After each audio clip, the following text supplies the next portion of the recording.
Okay, so we're going to do another session with Whiskey with a harness.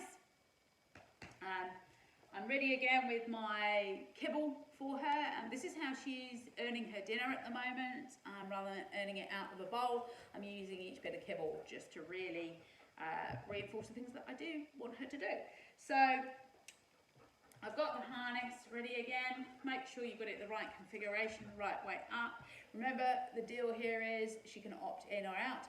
I'll go back a couple of steps. I'm just going to reward her sticking her head through or showing any reference to the whole of the harness. Remember, we want them to be a willing participant. We're going to mark the behaviour if she does the right thing with a marker word. Could be a clicker, could be the word yes or good or whatever you want.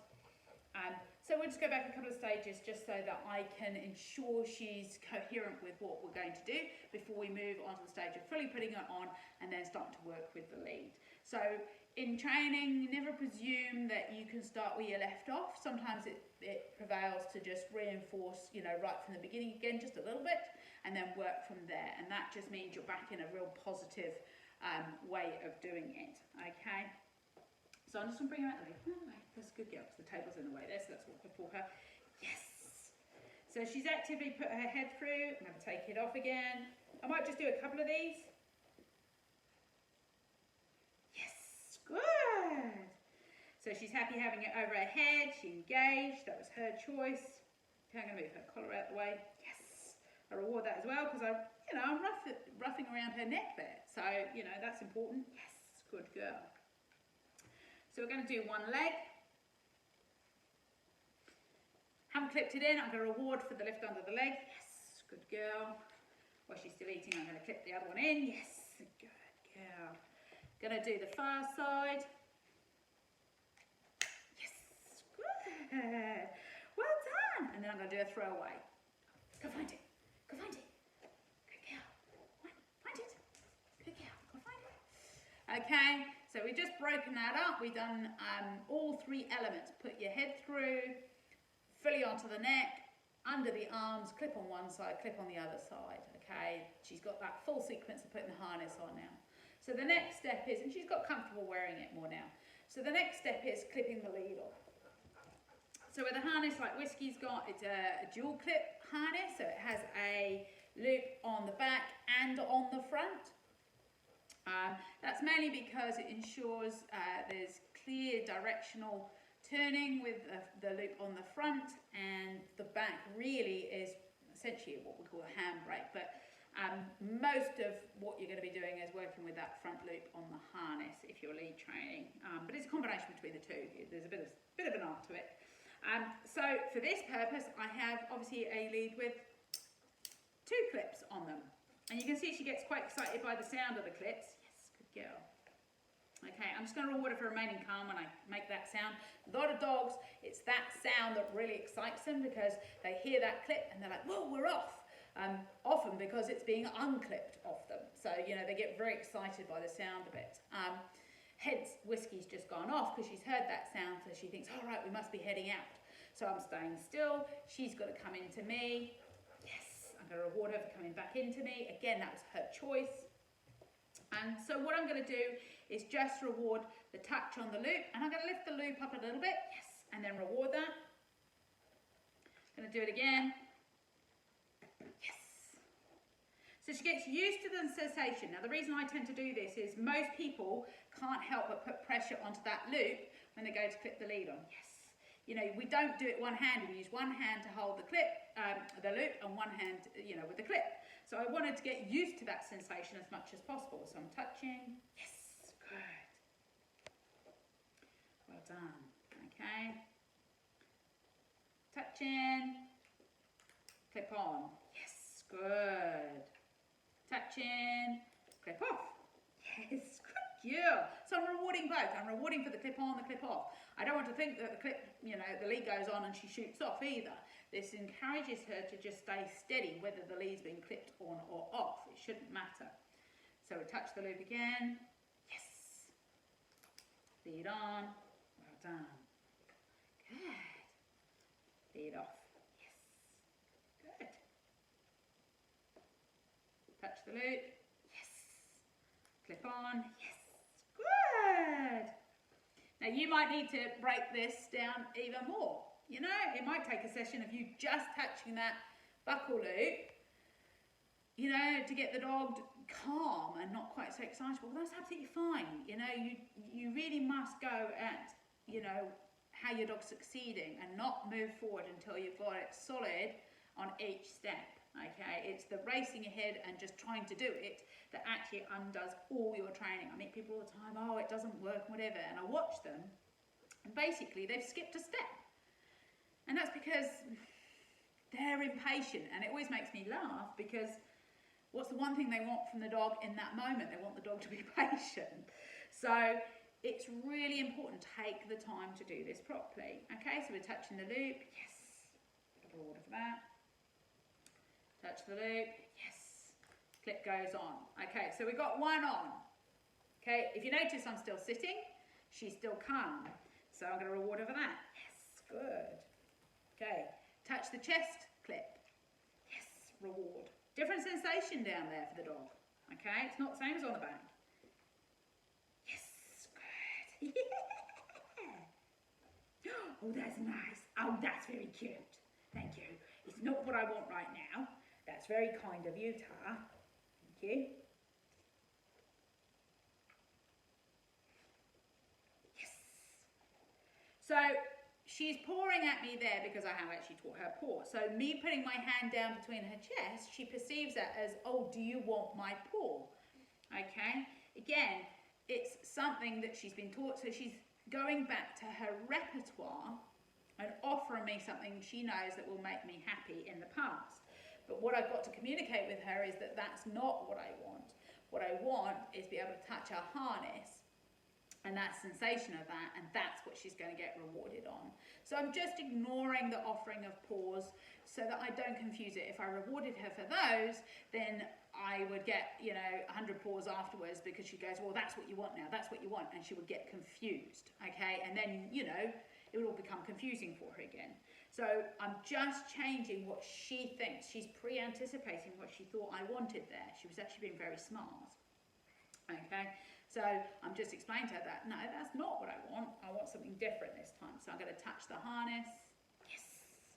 So it tells me I need to do more repetitions on particularly this front clip because it's something new feeling for her. Okay. Yes, good. Okay, so, and again, every time I remove my hand away before placing it back down towards the dog. Yes, good. Well done. Yeah. Yes. Okay, so I want it to be clear it's about me moving towards that, not my hand just being there all the time. Okay, we're not ready for duration training yet. I just want to get used to the sensation that I'm there and I'm touching it. Yes, good. Well done. Yes, good. Added complication there with the cat going past. Had to hold her focus. Yes, particularly because Whiskey here in the past loved to chase the cats. She's now way better, lots of training. Yes. Okay. So I've done about 6-7 repetitions for that front clip. Good girl. Okay. I'm now going to add in the front clip and the clip of the lead.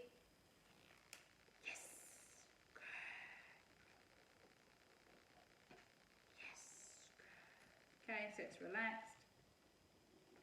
Yes! I'm just going to reward her there though for looking away from the cat. Yes, good. Very important I do that. Actually, that's something I will reward, okay? Because whilst that's not what I'm asking for right now, actually there's an opportunity for me to reinforce that I don't want her focusing on the cat, especially when we're training. So that's pretty good that she turned around and looked to me and didn't obsess about the cat. So I am going to reward that one because that is actually worth it for her and for me to make sure she knows she did good around the cat. Good girl. Yes. Good girl. She's holding good focus. Okay. So I'm going to do the same. Take the lead off. Yes. So what I'll be aware of here is the cat is now on the sofa. I don't want her to think that when I release the lead that that means go get the cat. you know, I've got to be a bit careful with that. That's not what I want, sweetie. It's very cute, but it's not what I want right now, okay? So we'll go to clipping the other one off. Yes, good. Okay, and what I'm going to do is, to distract from the cat, I'm going to do a few throwaways so that the aim is on the food. Find it. Find it. Go on. Yeah. And that just switches off the cat in free mode as well. That's really important too. So we had a little bit of cat training there, along with a bit of harness training. Good girl. So again, I'm going to repeat, take the clip off. Yes. Other clip. Yes. If you notice her tail's still going, she's still happily engaged. Okay. Get the harness off the collar. Yes, I'm just going to reward that because that was a bit rough around the neck doing that. Off he is. Yes. Good girl. Well done. And then I'll do a throwaway. Go find it. Good stuff. Okay.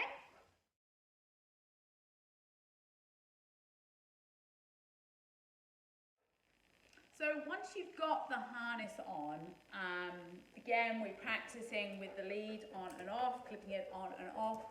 It's actually really important as well to understand about the pressure onto that harness. You know, is the dog comfortable with pressure? Have you at any stage taught the dog it's positive, you know, to have pressure, you know, on that harness? It's no different to a collar or a lead with a puppy. You know, if you just put too much pressure on them at the beginning, their instinct is to, you know, pull against that and back away or shut down, which we never like to see. So we want to make sure that, you know, the dog is comfortable with pressure applied onto that harness. We did some of that by holding the loop and pulling a little bit of pressure onto that as we clip the lead on, so that they just get used to the sensation of there being tension around that harness and then, you know, no tension. And you just get some, you know, feeling positive about that to start with. So it's important that when we go to the next stage with the lead that we ensure that the dog has time to feel positive and is calm before they move off on the lead. Yes, good girl. So I'm just going to reward her for coming in. Okay. What I want to do is touch that loop. Yes, good girl. Nice.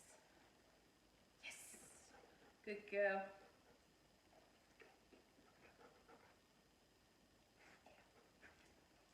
So she's deciding right now whether she'd rather have the frisbee than what we're doing right now.